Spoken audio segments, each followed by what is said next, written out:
syariat Islam menggariskan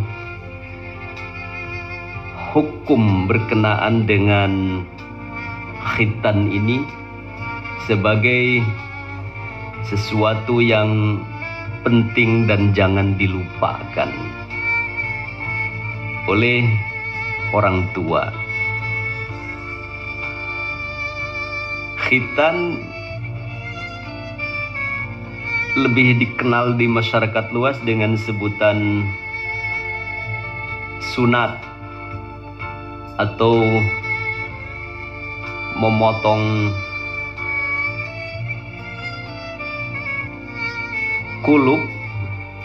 kulit pembungkus kemaluan,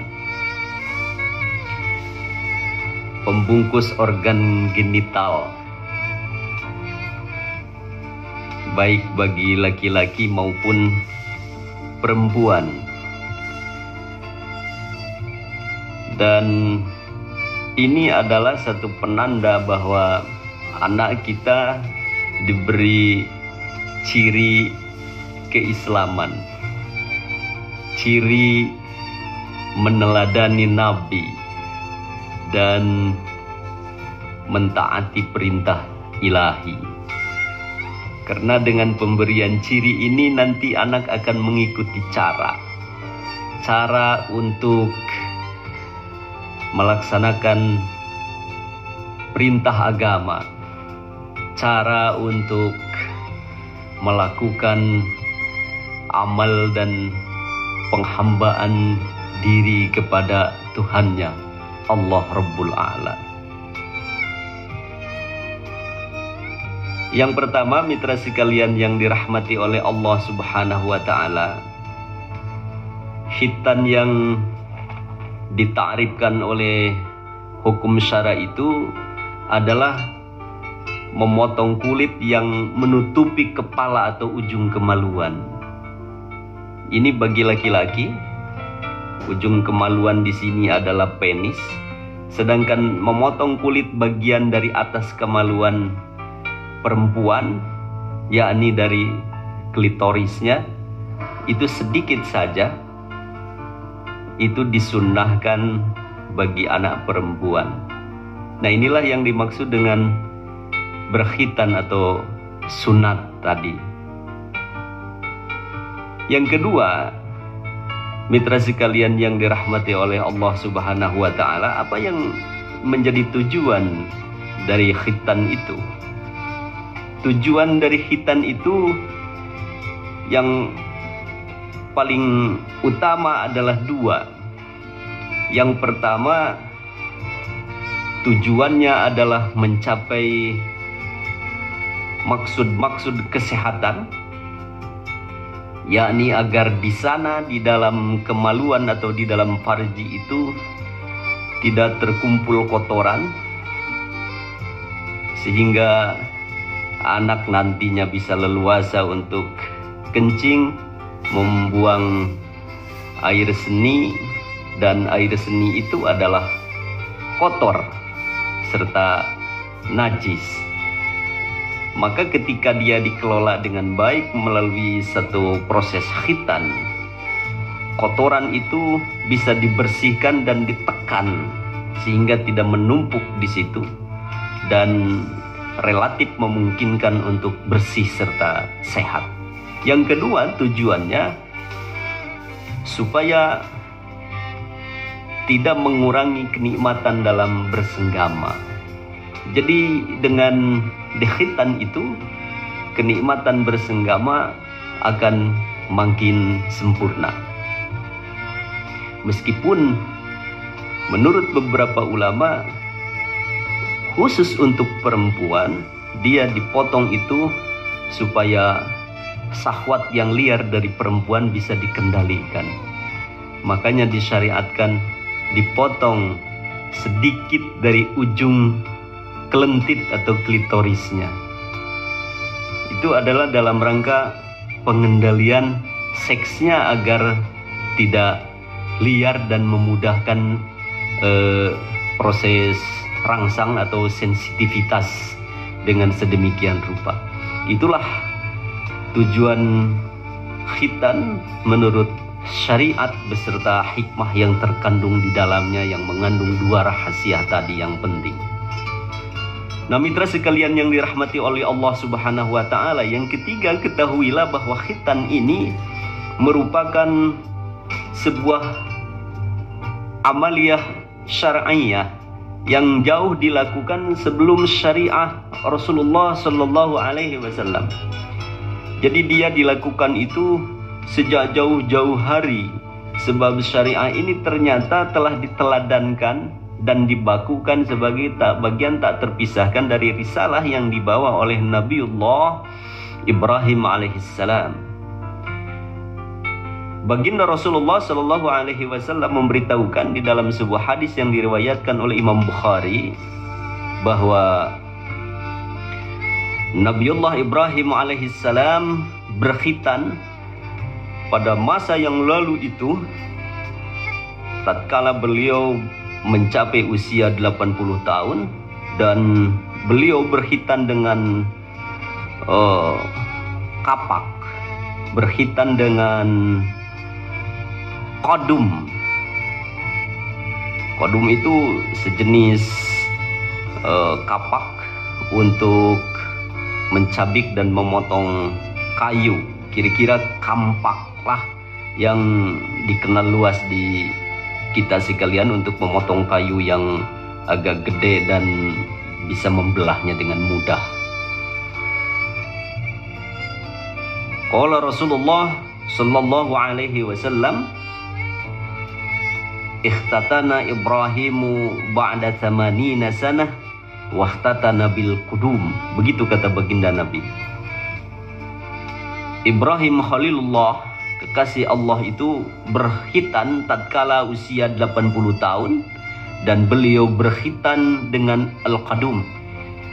Diriwayatkan bahwa beliau mengkhitan dirinya sendiri.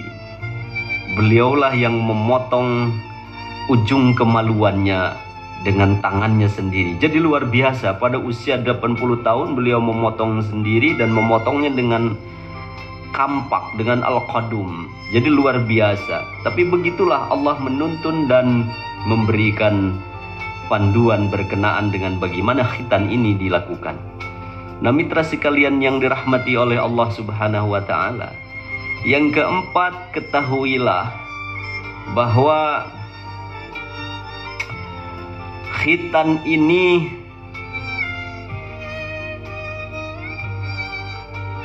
memiliki hukum yang jelas. Hukumnya menurut arus utama adalah wajib. Menurut jumhur ulama, khitan ini wajib dilakukan. Dan menurut qil atau pendapat yang minoritas, yang sedikit di kalangan ulama Islam, memandangnya sebagai sesuatu yang sunnah. Tetapi yang arus utama, yang mayoritas ulama hukum Islam memandang khitan ini sebagai perbuatan yang wajib dan harus dilakukan, baik untuk laki-laki maupun untuk perempuan. Dan begitu pula terhadap perempuan ada khilaf. Tetapi pada umumnya ulama memandang bahwa khitan bagi perempuan pun sesuatu yang wajib. Tetapi menurut ulama yang sedikit memandangnya sebagai sesuatu yang tidak wajib dan sunnah, jauh lebih mendekati kepada anjuran. Nah, mitra sekalian yang dirahmati oleh Allah Subhanahu wa taala, jadi kalau kita melihat pendapat ulama arus utama yang mayoritas, khitan ini baik bagi laki maupun bagi perempuan adalah satu kewajiban yang harus ditunaikan.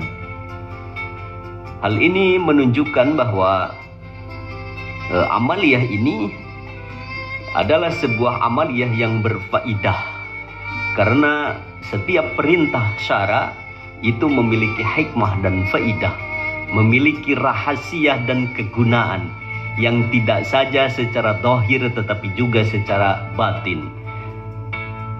Jadi ada keuntungan-keuntungan yang nyata dan keuntungan-keuntungan yang tersembunyi yang kadang-kadang tidak terbaca. Yang jelas bahwa amaliyah khitan ini merupakan amaliyah yang diperintahkan. Itu kuncinya. Yang kelima, berkenaan dengan khitan ini, mitra sekalian yang dirahmati oleh Allah Subhanahu wa taala, dan ini penting diketahui oleh orang tua sebagai penanggung jawab terhadap khitan ini. Kapan khitan itu dilakukan? Khitan dilakukan berdasarkan perintah syariat. Dia dimulai tatkala anak berumur 7 hari.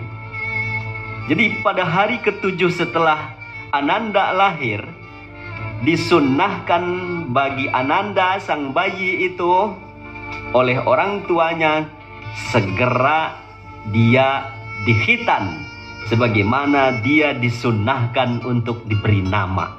Jadi pada hari ke-7 saat kelahiran Ananda tercinta itu segera dia dikhitan sebagaimana segera dia diberi nama dengan nama yang indah. Dan kemudian diberi penanda bahwa dia adalah seorang muslim atau muslimah yang taat, yang mengikuti jejak Rasul, mengikuti jejak Nabi dengan ciri-ciri Islami, yaitu dikhitan. Dan ini adalah panduan Rasulullah Shallallahu Alaihi Wasallam. Cucu baginda pun Sayyidina Hasan dan Sayyidina Husain, dua-duanya dikhitan pada hari ke-7 setelah kelahiran dua cucu baginda Rasulullah itu.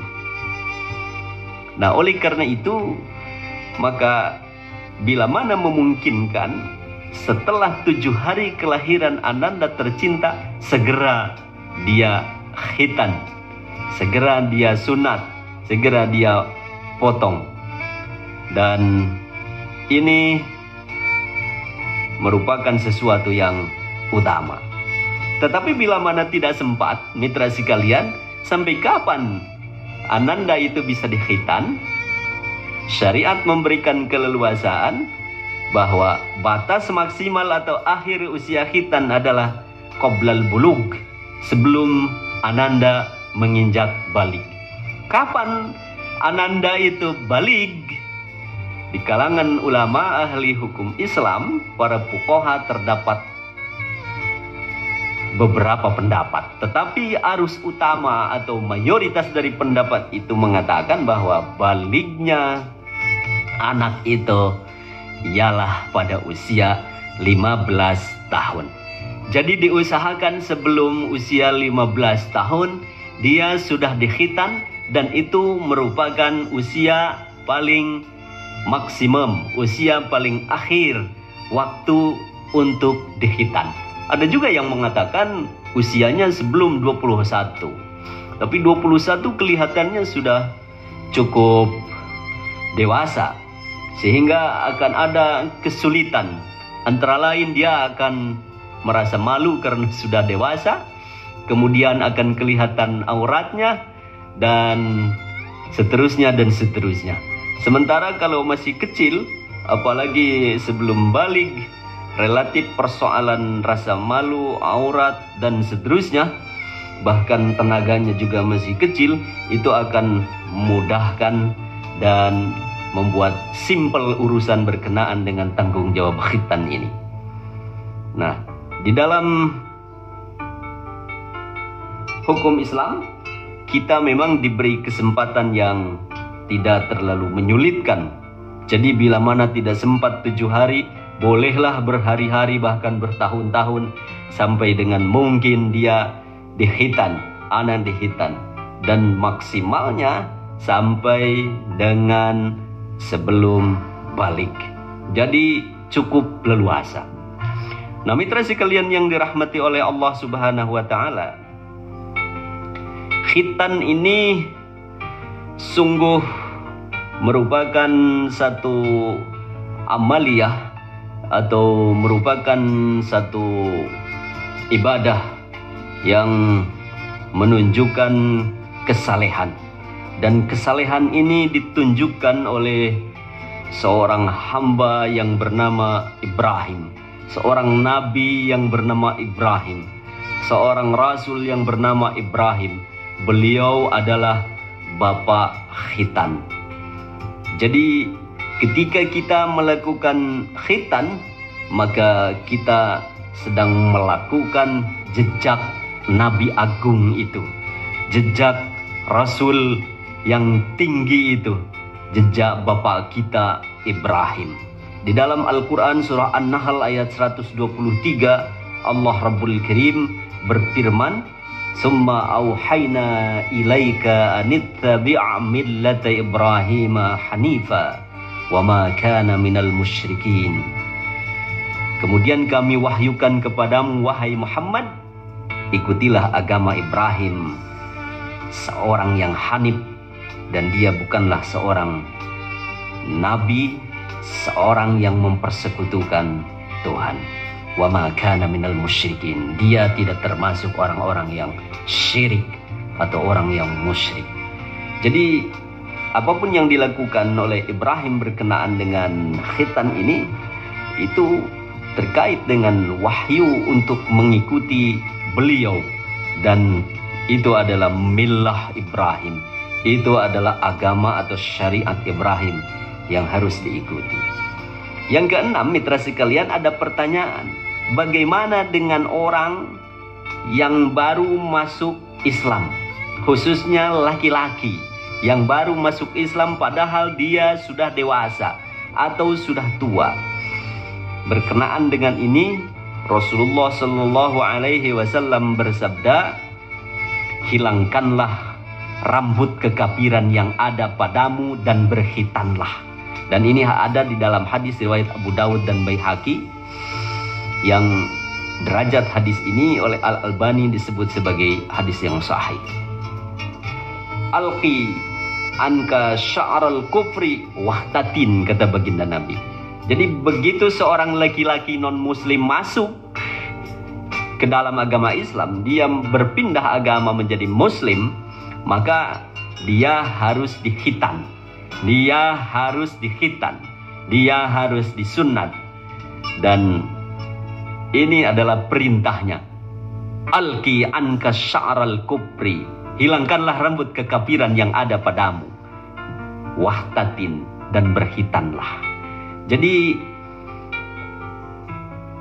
kuluf atau pembungkus, kulit pembungkus penis yang di ujung itu adalah semacam rambut kekafiran, yang jika dia masuk ke dalam agama Islam, maka rambut itu harus dipotong, kemudian berkhitanlah sebagai sebuah tanda bahwa dia taat pada syariat.